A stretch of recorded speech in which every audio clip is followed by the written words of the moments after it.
Nos encontramos hoy en la Escuela Superior de Administración Pública, donde vamos a debatir alrededor del tema del posconflicto. Estamos realizando este debate para la materia Problemática Pública Contemporánea en Colombia. Entonces vamos a iniciar el tema haciendo un acercamiento al concepto o a lo que entendemos desde la Escuela de Administración Pública y desde lo que hemos construido en la materia del concepto de posconflicto.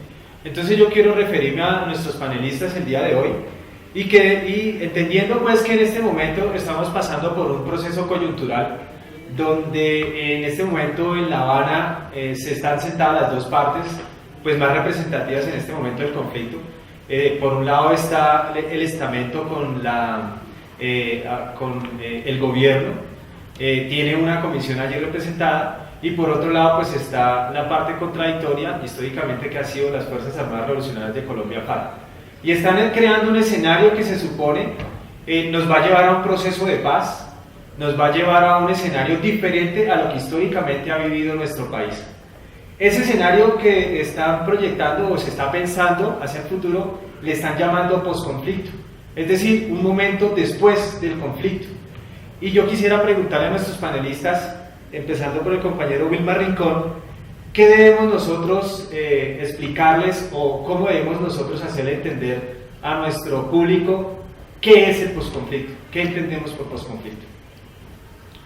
El primer punto a analizar es el siguiente. Cuando el conflicto se dé por terminado o cuando se firme la terminación del conflicto, hay que ver si verdaderamente el conflicto se terminó o si el conflicto mutó, si el conflicto se transformó en otras dinámicas que igualmente van a afectar a la sociedad, que igualmente van a afectar a Colombia. Hay que analizar otras dinámicas en el marco del posconflicto.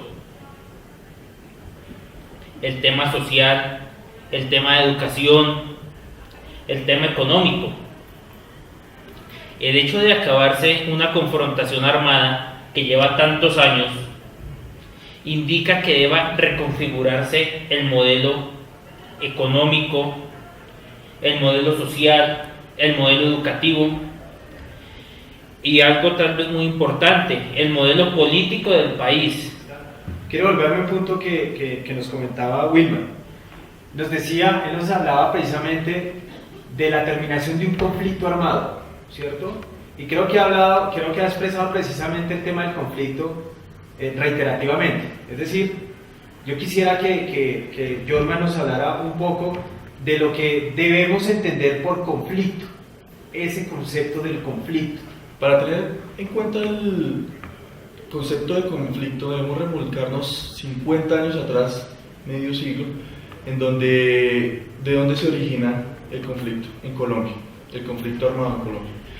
Vemos cómo surge por un inconformismo de la población, vemos cómo campesinos se alzan en armas y es por un disgusto con el gobierno, con la forma de cómo el país llevaba las riendas del mismo. Ahora, mirando el tema del conflicto como tal, del actual proceso de paz, tenemos que analizar si todas las personas que están allá en La Habana son representantes de todos los actores del conflicto. Téngase en cuenta actores como el gobierno, los grupos al margen de la ley y las víctimas. Vemos cómo las víctimas no están incluidas dentro de este proceso de paz. No están, si bien la normatividad está abordando que se reconocerán como víctimas personas de 20, 30 años hacia acá, ¿qué va a pasar con esas personas que fueron afectadas mucho antes? Tenemos que tratar también de analizar de cómo las personas que están allá van a tomar decisiones que no obedecen o que no pueden representar la colectividad como tal de los actores que están inmersos en este asunto. Ok. Quisiera reiterar en el punto del conflicto armado. Está la interpretación de que tan pronto esta insurgencia entregue las armas, habrá paz. Se dice que el conflicto o el posconflicto es un escenario de paz. a la luz de ustedes, de su interpretación, ¿cómo ven esto? ¿Sí hay paz después de la entrega de armas? Compañero Wilmer. Yo considero que la terminación del conflicto con las FARC no nos van a llevar a un escenario de paz.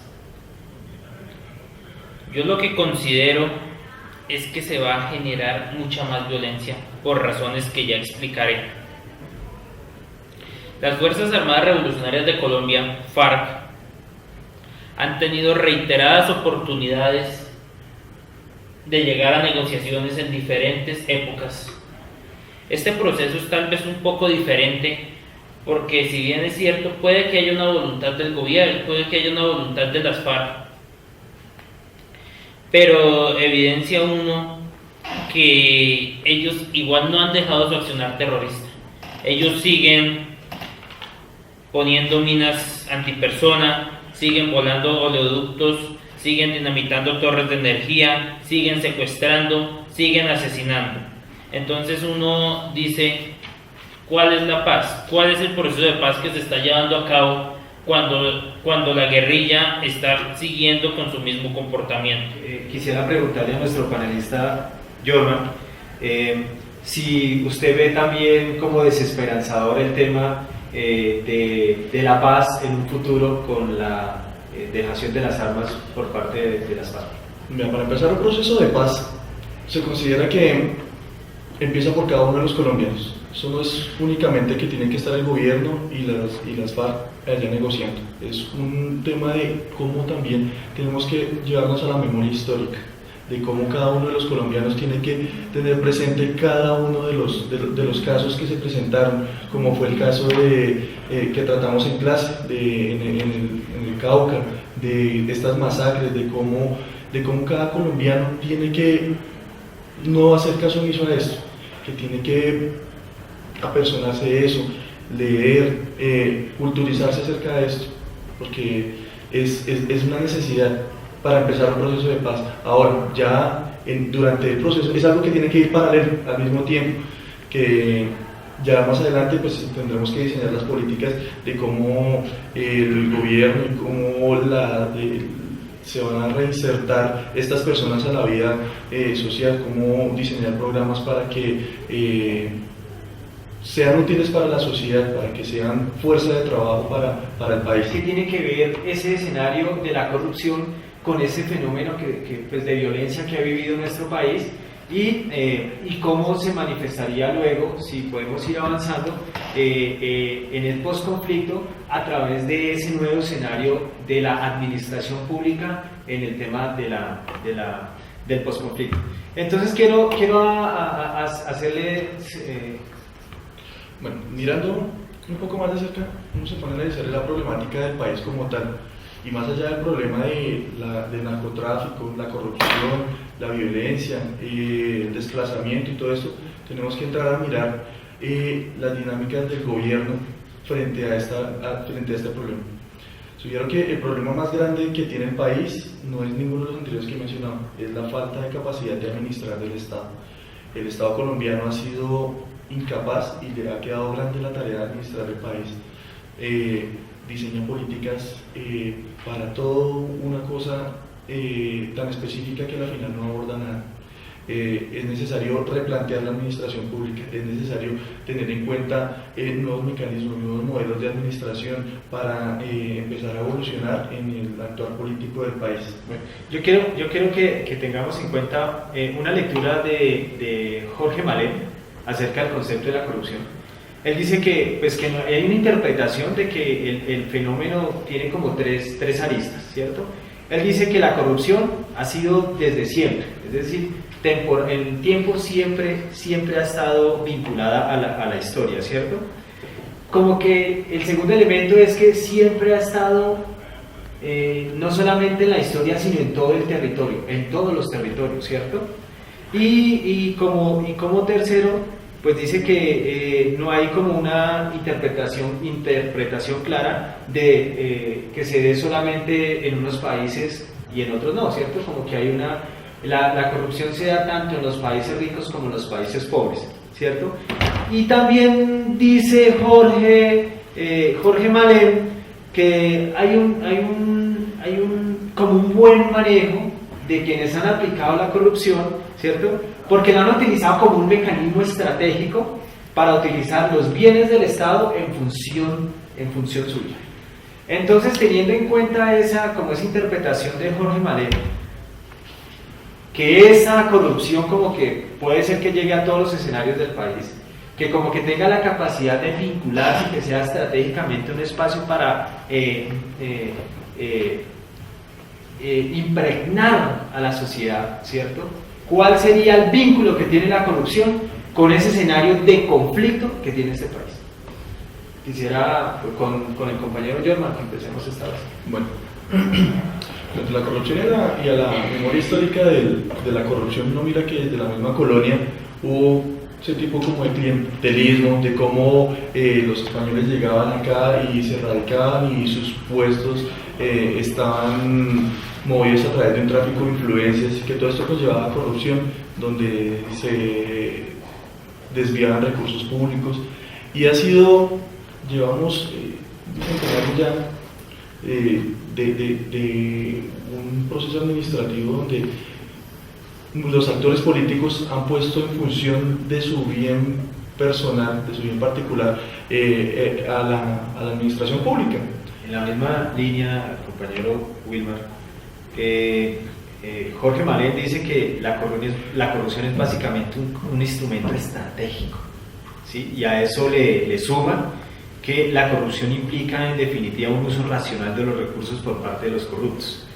Teniendo como en cuenta esos dos elementos, ¿qué relación tiene la corrupción con el escenario de conflicto pues, que tiene este país, Colombia?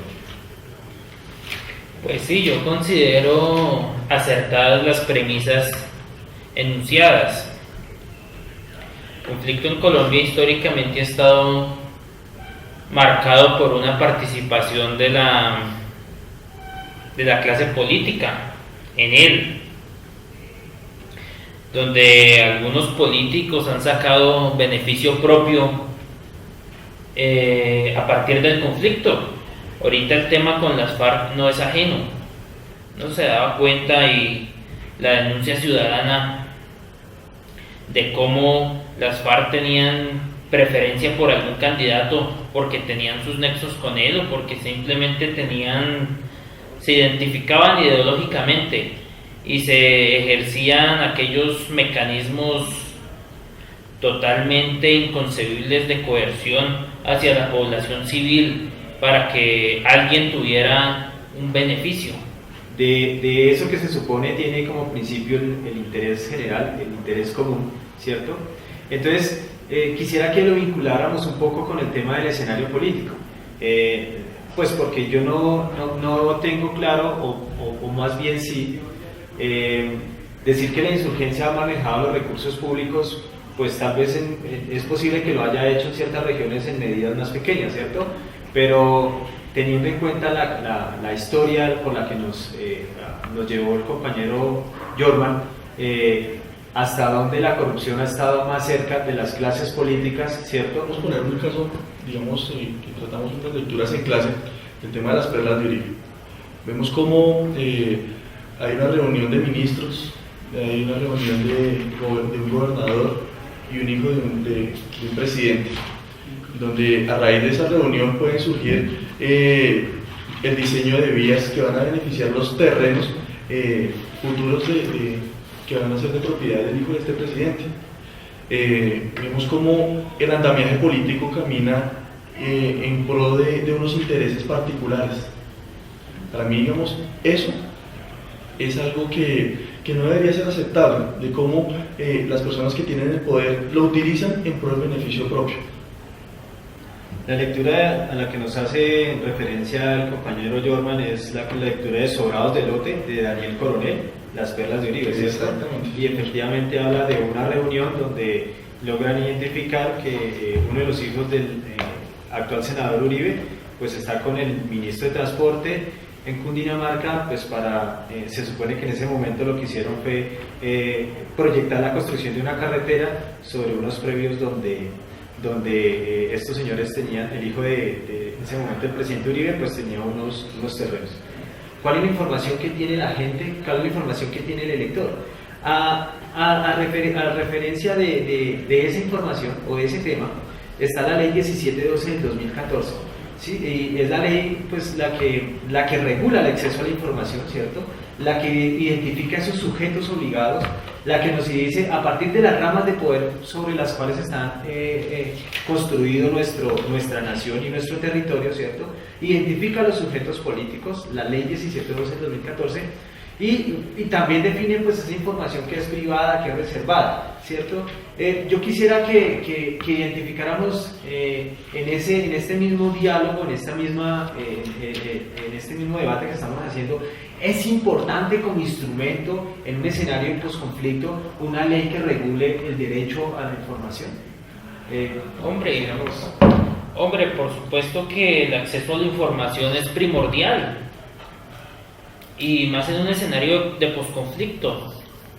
Es importante en el escenario hoy, en el marco del proceso de paz, es importante también. La ley 1712 es una ley relativamente nueva, está recién hecha, es del 2014. Y la ley 1712, en su artículo 5, identifica quiénes son los sujetos obligados. Entendiéndose por los sujetos obligados aquellos quienes están, valga decir la redundancia, en la obligación de dar información, de dar a conocer al pueblo la información. Encontramos que ahí están las entidades públicas del orden nacional, departamental, municipal. ¿Qué está pasando en La Habana? Allá se están tomando decisiones, se están llegando a acuerdos. Y eso no lo está haciendo un particular, lo está haciendo el gobierno.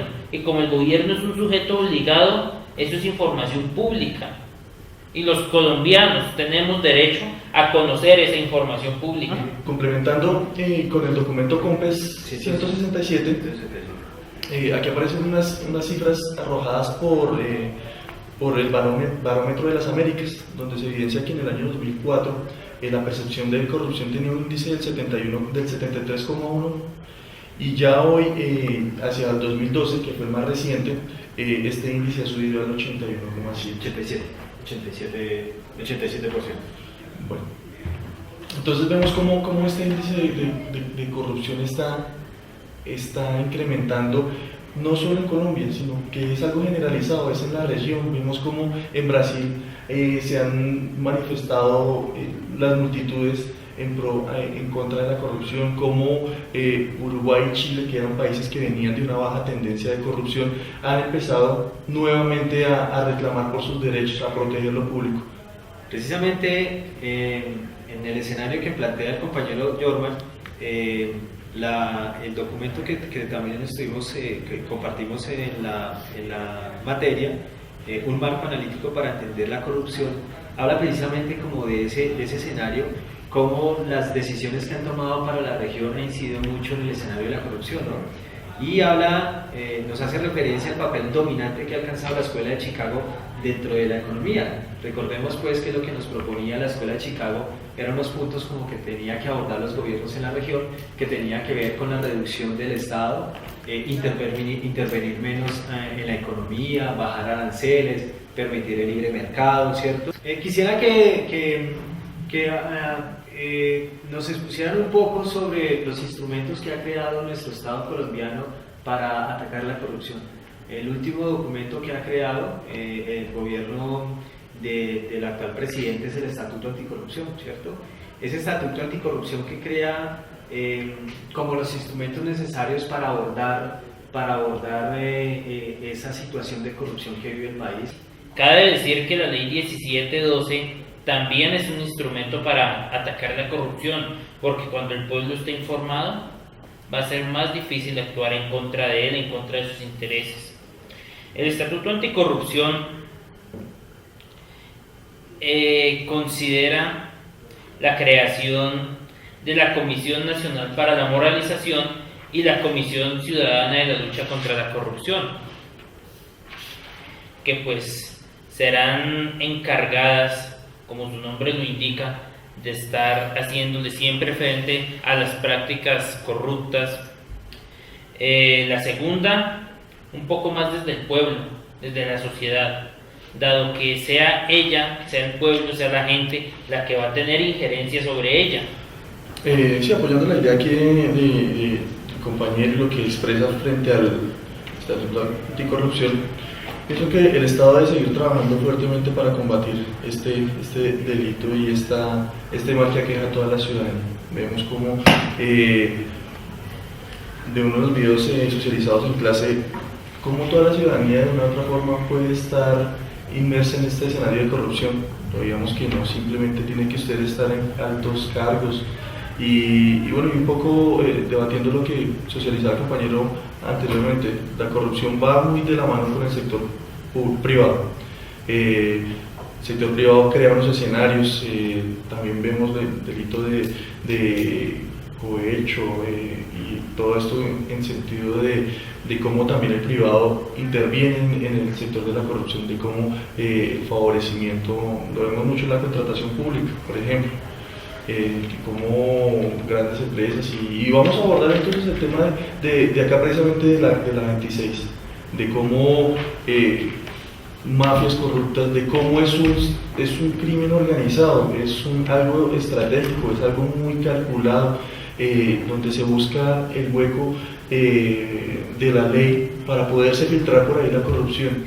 Quisiera precisamente entrar ya para ir concluyendo nuestro tema, y es que lográramos identificar un poco esa situación que se viene presentando en La Habana. Entonces, pues hay un documento que efectivamente nos presenta Alfredo Rangel, habla sobre la naturaleza y dinámica de la guerra en Colombia, ¿cierto? Este documento lo que hace es abordar desde una perspectiva histórica cómo es que la insurgencia ha logrado posicionarse en el territorio colombiano. Habla de unas condiciones naturales como que fue la selva y estar tan alejados y tan apartados y la misma geografía de nuestro país la que nos permite, la que le permite a esta insurgencia fortalecerse, ¿cierto? Pero más allá de ese tema histórico, ¿cierto? Él nos dice que esta comisión, que en este momento hay una comisión histórica del conflicto, ¿cierto? Hay una comisión que está encargada de recrear esa historia, de recrear esos elementos que permitieron que la insurgencia se posicionara tan fuerte en este país. Y quisiera que, pues, al entender de cada uno de ustedes, nos expresaran cuál es la interpretación que tienen de cómo ese movimiento insurgente llegó a ser pues tan fuerte en el territorio colombiano. Miren, ante todo tenemos que ser muy reiterativos con el tema de la memoria. No podemos olvidar que de acuerdo al capítulo 1 del texto de una guerra prolongada y degradada, dimensiones y modalidades de la violencia, vemos como en el 2012, de acuerdo al registro único de víctimas, esta cifra alcanzó las 2.000 víctimas civiles. Sin embargo, si vamos a mirar al Grupo de Memoria Histórica, hacen un reporte de casi 14.000 víctimas en el año 2002, que es la fecha en la que más víctimas del conflicto armado y en registro tenemos en registro. Ahora, vamos por el tema de los asesinatos o masacres de grupos armados entre 1980 y en el 2002, de acuerdo al mismo artículo. Y vemos cómo las masacres realizadas por los grupos paramilitares han alcanzado la cifra de 1.166 masacres. Por parte de la guerrilla han sido 343. E increíblemente tenemos una cifra de 158 masacres realizadas por la fuerza pública. Entonces vemos también cómo el Estado ha tenido intervención negativa frente al conflicto armado en Colombia. Es de reprochar y es de analizar con el tema de los falsos positivos, de cómo el Estado, de cómo el país se ve envuelto en una situación de donde a cambio de méritos y de premiaciones utilizaban personas de bajos recursos para ser asesinadas y presentarlos como presuntos guerrilleros. Yo creo que Jorman ha tocado un punto muy interesante y efectivamente quiero ampliarlo para que el compañero Wilman nos pueda desarrollar un poco mejor la idea. Y es cuáles son en últimas o cuáles son esos claros actores del conflicto que hay en Colombia. Creo que en un momento Alfredo Rangel nos habla de cómo las FARC lograron acentuarse en el territorio colombiano, pero luego también nos habla de otros actores, nos habla de la guerrilla, nos habla de las Fuerzas Armadas y nos habla de los paramilitares. Y creo que Jorman lo que ha hecho es decirles, mire, ahí están estos actores y de esta manera han incidido en el territorio. ¿Cómo ve usted el desarrollo de esos actores en el territorio colombiano? Pues hombre, yo considero que la fortaleza que tuvieron en su momento las FARC, que nuevamente vuelven a tener hoy los grupos paramilitares, las diferentes guerrillas, está basada en 3 puntos, a diferencia de las FARC, que tiene un punto adicional. Yo creo que las guerrillas, tanto los paramilitares, en su momento nacen con una ideología que al momento puede ser legítima y que puede de pronto estar defendiendo algunos derechos o propendiendo de pronto por algunos intereses loables. Eso por un lado, la ideología. La otra forma que ellos han tenido para afianzarse, para fortalecerse, ha sido el accionar terrorista. Cuando digo el accionar terrorista, es la intimidación por medio de masacres, por medio de secuestros, por medio de violaciones. Una tercera importante es también la permisividad que ha tenido el gobierno muchas veces para con ellos. Pero las FARC yo creo que tienen un matiz importante y adicional y diferente de los otros actores. La guerrilla de las FARC es difícil de combatir. ¿Por qué? Porque mientras todos los otros grupos armados están las 24 horas en su actividad, la guerrilla, muchos de los guerrilleros rasos, por decirlo de alguna manera, son llamados a combatir cuando se necesita combatir.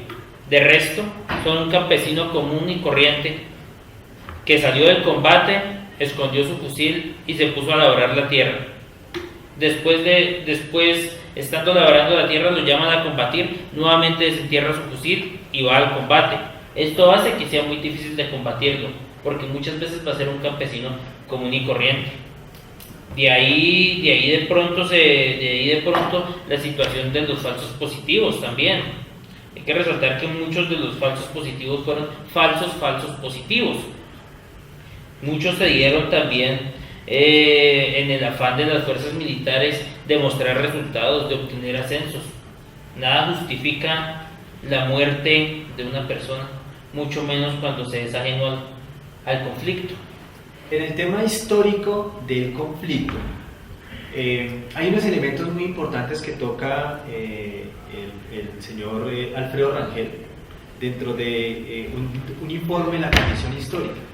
Ha logrado identificar los actores, precisamente ya los había nombrado nuestros panelistas, ha logrado identificar los actores, pero quisiéramos que nuestro compañero John Mora, también estudiante de la materia Problemática Pública Contemporánea en Colombia, nos hiciera un esbozo un poco más amplio sobre ese informe y cómo este documento nos amplía un poco más el panorama de lo que ha sido el conflicto en el escenario histórico y de sus actores aquí en Colombia.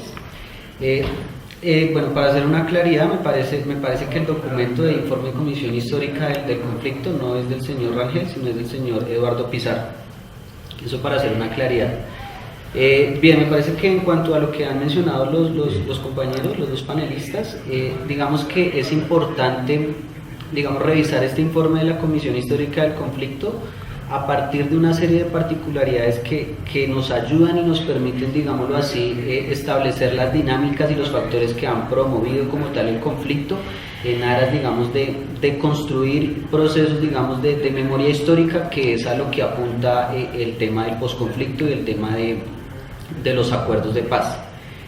Bien, en cuanto, me parece que es oportuno, digamos, comenzar hablando de los orígenes y las múltiples causas que han sido, digamos, que propicias para el desarrollo del conflicto armado interno. En ese sentido, principalmente el conflicto, digamos, que ha sido garante, digamos, o ha sido acompañado, digamos, de los procesos, digamos, del narcotráfico, que son como tal, digamos, que procesos muy arraigados estructuralmente en el seno, digamos, de la cultura colombiana. Esto, digamos, que ha promovido como tal, digamos, el desarrollo del conflicto.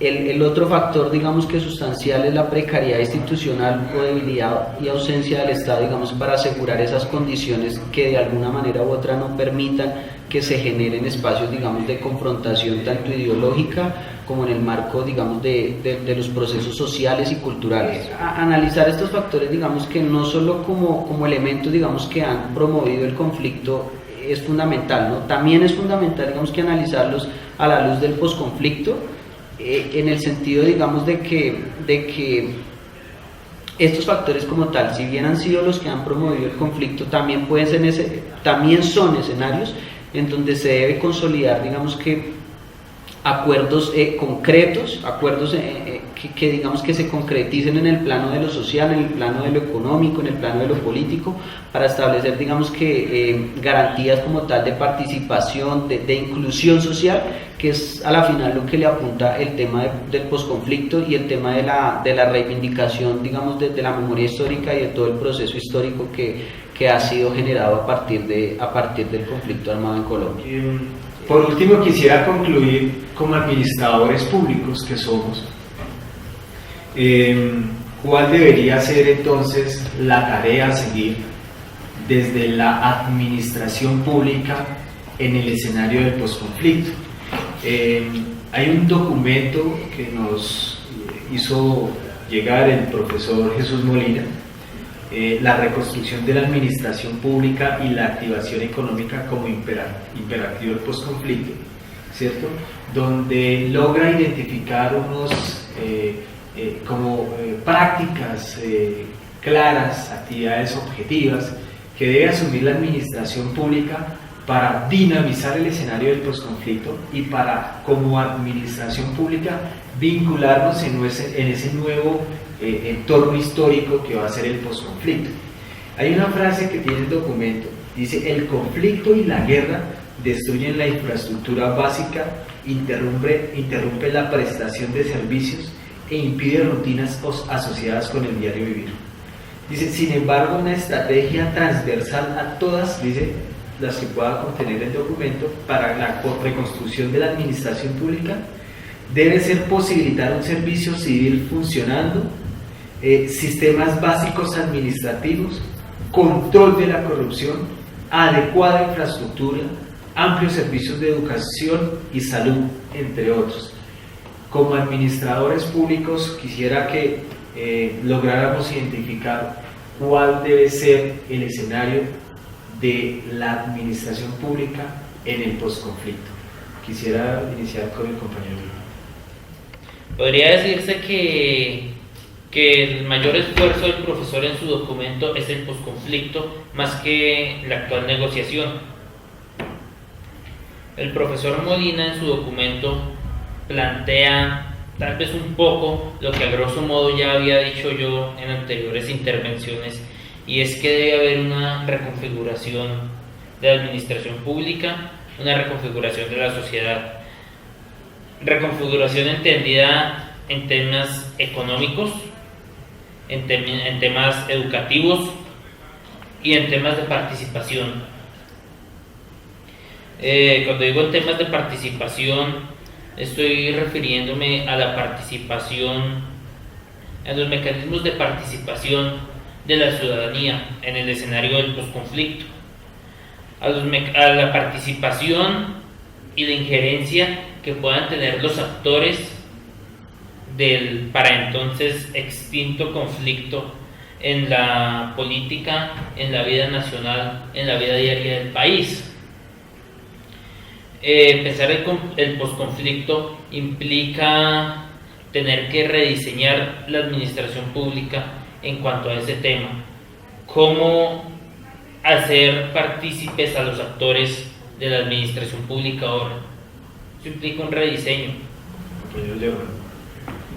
Bien, para generar las conclusiones, digamos que desde la perspectiva de nosotros como administradores públicos, digamos que en relación a lo que dice a lo que menciona el compañero, digamos que el mecanismo como tal de la Asamblea Nacional Constituyente, digamos que no lo menciona como tal el profesor Molina, digamos que en aras, digamos, de llegar a esos procesos de posconflicto, de consolidación de la paz, es un mecanismo que de cierta manera puede ser, digamos que, llevado a cabo, pero no bajo las perspectivas o bajo las condiciones que se están planteando como tal en la actualidad, ¿no? Porque nosotros hemos visto que si bien de alguna manera se plantea la necesidad de la Asamblea Nacional Constituyente, no se ha planteado bajo las condiciones, digamos, de inclusión como tal de la ciudadanía.